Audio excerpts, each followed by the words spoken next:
জীবনের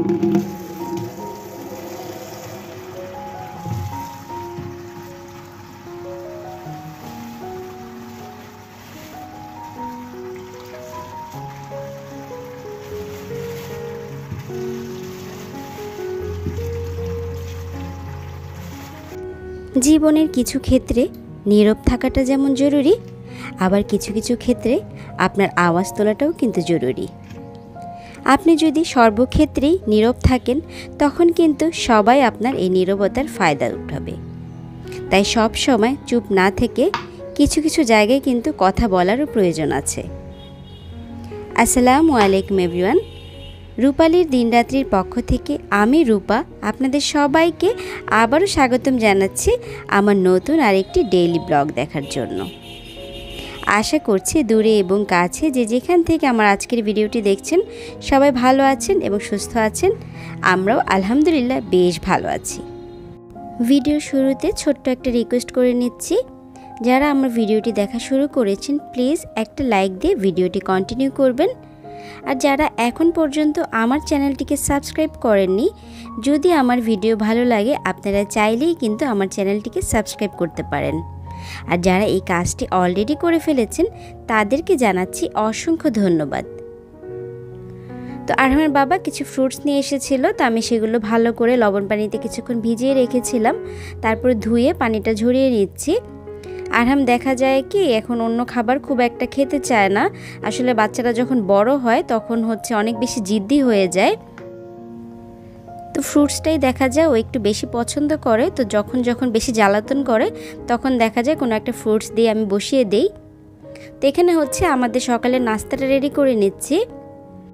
তো আজকে একটু হেলদি ব্রেকফাস্ট করব, তাই এখানে আমি বিটরুট নিয়েছি, গাজর, কাঁচামরিচ, ধনেপাতা, পেঁয়াজ, তারপর দুটো ডিম দিয়ে দিয়েছি। আর এখানে ম্যাগির যে টমিয়াম ফ্লেভারটা আছে সেখান থেকে যেই মশলাটা আছে সেই মশলাটা দিয়ে দিয়েছি। তো আজকে শুধু এই ডিমের অমলেটটাই আমাদের ব্রেকফাস্ট, সাথে ফ্রুটস নিব আর একটু বাদাম থাকবে।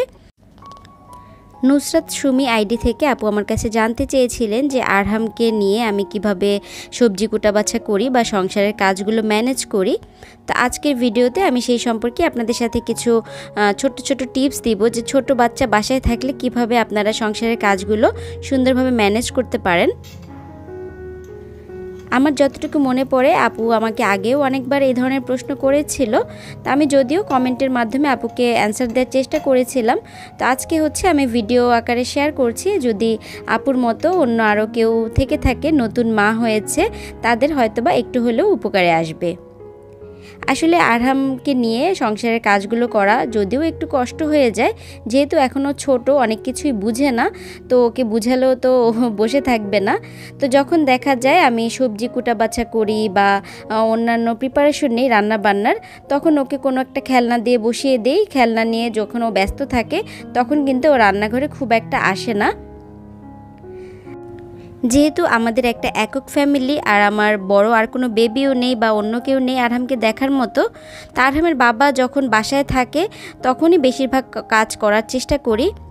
আর আমরা যতই বলি বাচ্চাদেরকে টিভি, মোবাইল এগুলো দেয়া থেকে বিরত থাকবো, কিন্তু তারপরও কিন্তু কিছু করার থাকে না, মাঝে মাঝে কিন্তু দিতেই হয়। কিন্তু আমি আরহামকে মোবাইল থেকে আলহামদুলিল্লাহ এখন পর্যন্ত দূরে রাখতে পেরেছি।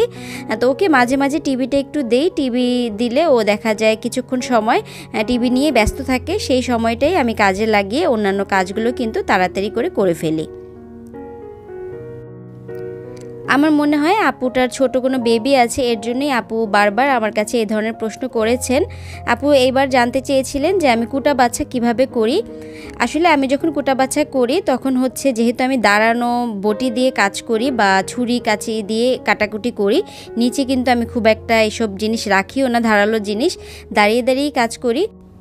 তো আমি যখন কাজ করি বেশিরভাগ সময় কিন্তু ওকে খেলতে দিয়ে আসলেও ও আমার কাছে চলে আসে। তখন রান্নাঘরে আসলে দেখা যায় কোনো একটা বাটি চামচ হাতে ধরিয়ে দেই, নতুন কোনো জিনিস হাতে দিয়ে দিই, তারপরে কিন্তু ও আবার চলে যায়। তারপরে আমার রান্নাঘরে যে ক্যাবিনেটটা আছে সেই ক্যাবিনেট থেকেও কিন্তু ও এটা সেটা বের করে নিয়ে খেলাধুলা করে। তখন আমি কিছুই বলি না, যে নোংরা করলে নোংরা করুক, আমি আমার কাজ শেষে সব কিছু আবার পরিষ্কার করে নিব। আসলে ছোট বেবি থাকলে না এভাবেই কিন্তু কাজগুলো ম্যানেজ করতে হয়। আর যখন আমি গোসল করতে যাই তখন আমি চেষ্টা করি অন্যান্য রুমের সবগুলো দরজা সুন্দর করে লাগিয়ে রেখে ওকে হচ্ছে ড্রয়িং রুমে ও টিভি দেখে, টিভিটা একটু চালু করে দিয়ে তারপরে কিন্তু আমি গোসলটা করে নিই। তারপরে দেখা যায় ও টের পেয়ে যায়, তখন গিয়ে কিন্তু দরজার সামনে অনেক কান্নাকাটি করে।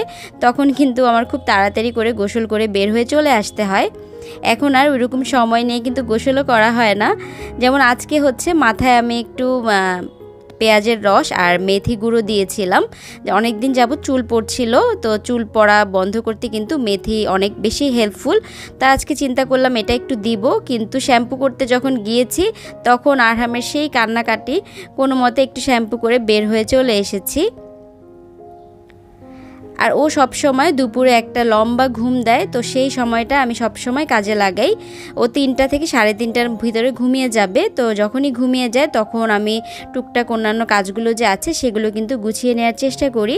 এই যে দেখুন কাপড়গুলো কিন্তু 2-3 দিনে অনেকগুলো কাপড় জমা হয়ে গিয়েছে, তো এগুলো কিন্তু এখনও ভাঁজ করা হয়নি। তো ওকে আমি ঘুম পাড়িয়ে দিয়েছি, এখন হচ্ছে এই কাপড়গুলো আমি সুন্দর করে ভাঁজ করে নিচ্ছি।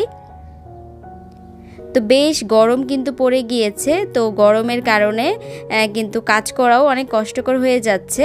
কিন্তু আলহামদুলিল্লাহ আমার এই বাসাটাতে এত পরিমাণ বাতাস আসে, মাশাল্লাহ, মানে নজর না লাগুক বাতাসের জন্য মাঝে মাঝে তো দরজা জানালা সব কিছু বন্ধ করে রাখতে হয়। আমার এই বাসা নিয়ে না আমার কোনো রকমের কোনো কমপ্লেন নেই।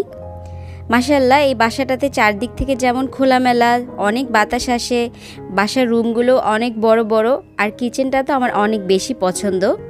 যদিও এটা আমার ভাড়া বাসা, একদিন না একদিন ছেড়ে যেতেই হবে, কখনো ছাড়তে হলে আমার খুবই কষ্ট লাগবে। সংসারের কাজকর্মের মধ্যে সবচেয়ে বেশি বিরক্তিকর কাজ হচ্ছে কাপড় গোছানো, কাপড় ভাঁজ করা, কাপড় গুছিয়ে রাখা, এটা যে আমার কাছে কি বিরক্ত লাগে। তো কাপড় ধোয়ার পরে দেখা যায় 2-1 দিন জমা করে তারপরে আমি হচ্ছে কাপড়গুলো ভাঁজ করি। আর আরহামের বাবার কাপড় চোপড় সবসময় হচ্ছে আলাদা করে রাখি, কারণ ওগুলো হচ্ছে আয়রনের দোকানে পাঠিয়ে দিই। আর আমার কাপড় চোপড়, আরহামের কাপড় চোপড় এগুলো আমি বাসায় আয়রন করি। এখন কিন্তু একদম ভর দুপুরবেলা, কিন্তু এত সুন্দর বাতাস আসছিল, আমি বারান্দায় কিছুক্ষণ বসে থাকলাম আর গাছের সাথে সময় কাটালাম। তো বেশ ভালো লাগলো, কিছুক্ষণ বসে থেকে গাটা একদম ঠান্ডা হয়ে গেল।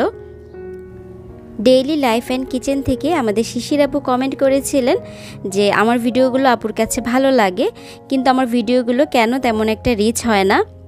আসলে আপু এটা আমিও না সঠিকভাবে বলতে পারবো না, হয়তো বা আমার ভুলের কারণেই চ্যানেলটার আজকে এই অবস্থা হয়েছে। কারণ আমার চ্যানেলটা কিন্তু শুরুর দিকে ভালোই ছিল, তো মাঝখানে অনেক কিছুর কারণেই চ্যানেলটাকে আমি একটু গ্যাপ হয়ে গিয়েছিলাম, অনেক ভিডিও দিতে লেট করতাম, দেরি করে করে ভিডিও দিতাম, এর জন্যই আজকে চ্যানেলটার কিন্তু এই অবস্থা হয়েছে। তারপরও চেষ্টা করে যাচ্ছি, দেখা যাক আল্লাহ যদি চায় আর সব আপুদের ভালোবাসা যদি থাকে, ইনশাআল্লাহ আমার চ্যানেলটাও অনেক দূর এগিয়ে নিয়ে যাব। আজকে হচ্ছে আমি 2 রকমের পিঠা বানাবো। তো প্রথমেই একটু নারিকেল আর গুড় দিয়ে আমি জাল করে নিয়েছি, তো নারিকেল পুলি পিঠা বানাবো। আর এখানে হচ্ছে মুগ পাকন পিঠা বানাবো। মুগ পাকন পিঠাটা আমি আমার লাইফে এই নিয়ে 2বার বানাচ্ছি। তো এই পিঠাটা আমার খুবই পছন্দের একটা পিঠা। আমি প্রথমেই হচ্ছে মুগ ডালটাকে একটু সিদ্ধ করে নিয়েছি প্রেসার কুকারে, একদম ভালো করে সিদ্ধ করে নিতে হবে। তারপরে হচ্ছে ব্লেন্ডারে নিয়ে ব্লেন্ড করে আমি এখানে পানি সহ একটু দিয়ে দিলাম। তারপরে পরিমাণ মতো লবণ আর হালকা একটু হলুদের গুঁড়ো দিয়েছি, এতে করে ডোটার কালারটা খুব সুন্দর আসে। এই মুগ পাকনটা কিন্তু আমাদের কুমিল্লার বেশ জনপ্রিয় একটা পিঠা, অন্যান্য জেলাতেও হয়তো বা খাওয়া হয়, কিন্তু আমি যতটুকু জানি এটা কুমিল্লাতেই বেশিরভাগ বানানো হয় এই পিঠাটা। তো যখন বিয়ে হয় মেয়েদের তখন কিন্তু জামাই বাড়িতে এই পিঠাটা আমাদের অঞ্চলে বানিয়ে দিয়ে থাকে, তো অনেকে এটাকে জামাই পিঠাও বলে থাকে। আজকে পিঠা বানাতে গিয়ে একটা ভুল করে ফেলেছি, আমি ডিপ ফ্রিজে চালের গুঁড়ো দিয়ে পিঠাটা বানাচ্ছি। তা আমার আম্মু সবসময় বলে যে ডিপ ফ্রিজের চালের গুঁড়ো দিয়ে পিঠা বানানোর ক্ষেত্রে চালের গুঁড়োটা হালকা যদি একটু টেলে নেওয়া হয় তাহলে মানে পিঠার যে ডোটা সেটা খুব সুন্দর হয়। তা আমি সেই কাজটা করিনি, আমি সরাসরি ডিপ থেকে বের করি চালের গুঁড়োটা এখানে দিয়ে দিয়েছি। এর জন্য না এটার ডোটা খুব একটা মানে মসৃণ হয়নি, জায়গায় জায়গায় একটু চালের গুঁড়োর দলা পেকেছিল, তো এই ভুলটা আমার হয়েছে। তো তারপরে সমস্যা হয়নি, বানিয়ে নিয়েছি। তো আমি হচ্ছে ডোটা করে নেওয়ার পরে ঢাকনা দিয়ে ঢেকে সুন্দর করে কিছুক্ষণ রেখে দিয়েছিলাম। যখন একটু মানে হাতে ধরার মতন হয়েছে তারপরে আমি এখানে একটা ডিম দিয়ে দিচ্ছি। ডিম দিয়ে এখন কিন্তু সুন্দরভাবে আমি এই ডোটাকে মেখে নিব। তো এখনও কিন্তু অনেক গরম, আমি ভালো করে ধরতে পারছিলাম না। এই পিঠাটা না আমার খুবই পছন্দ, মানে অন্যান্য পিঠা থেকেও এই পিঠাটা আমার কাছে বেশি ভালো লাগে। আর এই পিঠাটা ফ্রোজেন করে রেখে দেওয়া যায়, তো যখন খুশি তখন কিন্তু খাওয়া যায়। ভাপা পিঠা, চিতই পিঠা এগুলো যেমন শীতকালে খেতেই বেশি মজা, কিন্তু এই পিঠাটা কিন্তু সারা বছরই খাওয়া যায়। তো এই যে দেখুন আমি সুন্দরভাবে মেখে নিয়েছি, আর এখানে কয়েকটা পিঠা আমি বানিয়েও নিয়েছি। যদিও আমি খুব একটা ভালো ডিজাইন পারি না, এই পিঠাটা কিন্তু খেজুর কাটা দিয়ে ডিজাইন করা হয়। তা আমার বাসায় খেজুর কাটা ছিল, এই খেজুর কাটার বয়সটা প্রায় হচ্ছে 8-9 বছর। আমার দুলাভাই বিদেশ থেকে নিয়ে এসেছিল, তা আমাকে দুটো দিয়েছিল এই পিঠার বানানোর জন্য, তা আমি খুব যত্ন করে রেখে দিয়েছি। তা আপনাদের কাছে যদি খেজুর কাটা না থাকে, আপনারা চাইলে হচ্ছে সাসলিকের যে কাঠি বা টুথপিকের কাঠি সেটা দিয়েও ডিজাইনগুলো করে নিতে পারেন। তো এই যে দেখুন আমি প্রথমেই কিন্তু একটু মোটা করে একটা রুটি করে নিয়েছি, তারপরে হচ্ছে আমি তেল লাগিয়ে রুটিটা করেছি, এতে করে রুটিটা বেশ মসৃণ হয়। এই যে দেখুন খেজুর কাটাও আমি একটা নিয়েছি আর একটা সাসলিকের কাঠিও নিয়েছি আপনাদেরকে দেখানোর জন্য। তা আমি এখানে একটু ছোট ছোট সাইজেরই পিঠাগুলো বানাবো। আরও অনেকেই আমার কাছে জানতে চেয়েছিলেন যে ছোট বেবি থাকা সত্ত্বেও এত কাজ কিভাবে করি। আসলে ছোট বেবি থাকুক আর যাই থাকুক, সংসারের কাজকর্মগুলো কিন্তু থেমে থাকবে না। সংসারের কাজকর্মগুলো কিন্তু আমাদের করতেই হবে।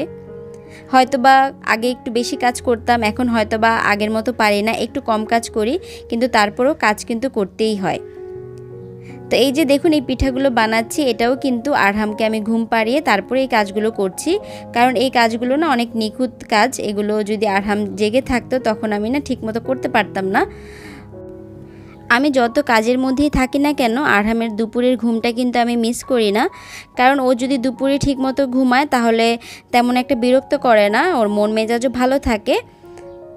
ছোটোবেলায় তো দেখা যেত ও সকালে ঘুম থেকে ওঠার পরে আবার 11টা-12টার দিকে একবার ঘুমাতো, আবার দুপুরবেলাও ঘুমাতো, কিন্তু এখন সেই রুটিনটা চেঞ্জ হয়ে গিয়েছে। এখন সকালে ঘুম থেকে ওঠার পরে একবারে আবার 3টা-3:30টার দিকে আবার একটু ঘুমিয়ে থাকে। তখন দেখা যায় 1-2 ঘন্টা সুন্দর ঘুমালে আমি অন্যান্য কাজগুলো সুন্দরভাবে করে ফেলতে পারি। তো মাঝে মাঝে সবসময় তো আর কাজ থাকে না, মাঝে মাঝে আমিও নিজেও একটু রেস্ট করি, আর যখন কাজ থাকে তখন হচ্ছে কাজকর্মে লেগে যাই। তো কথা বলতে বলতে কিন্তু আমি এখানে ডিজাইনগুলো করে নিচ্ছি। তো বেশিরভাগ দেখা যায় এই ধরনের পাতা ডিজাইনগুলোই বেশি করেছি। আর নারকেল পুলি পিঠা আপনারা সবাই হয়তো বানাতে পারেন, তাই এটার বানানো দেখালাম না। তো এটাও আমি বানিয়ে নিয়েছি, আর এই সবগুলো পিঠাই কিন্তু আমি এখন ফ্রোজেন করে রেখে দিব। বাসায় গেস্ট আসার কথা ছিল, এর জন্যই আমি পিঠাগুলো বানিয়েছিলাম। তো আমি এখানে কিন্তু আরও কয়েকটা ডিজাইন ট্রাই করেছি, নতুন নতুন ডিজাইন, যদিও এত ডিজাইন পারি না। এই মুখ পাকন পিঠাটা না আপনি যদি ডিপ ফ্রিজে রেখে দেন, যখন খাবেন এর কিছুক্ষণ আগে বের করে তেলে ভেজে তারপরে গরম গরম শিরায় দিয়ে দিবেন। এই পিঠাটা খেতে উপরটা একদম ক্রিস্পি থাকে আর ভিতরটা থাকে একদম সফট, মানে অন্যরকম একটা মজা লাগে। আর গরম গরম খেতে পারলে বেশি ভালো লাগে। তা আমি কিন্তু এখানে কয়েকটা পিঠা ভেজে তারপরে শিরায় দিয়ে খেয়ে নিয়েছি। আর আপনারা যদি বানান, চেষ্টা করবেন চিনির শিরার বদলে গুড়ের শিরা তৈরি করতে, কারণ গুড়ের শিরা দিয়ে এই পিঠাটা খেতে বেশি ভালো লাগে। তো এই যে দেখুন কয়েকটা পিঠা কিন্তু আমি ভেজে অনেকগুলো পিঠা খেয়ে ফেলেছি আমি, মানে এই পিঠাটা আমার অনেক বেশি পছন্দ। আর আজকের মতো এখান থেকেই বিদায় নিচ্ছি। আল্লাহ হাফিজ, আসসালামু আলাইকুম।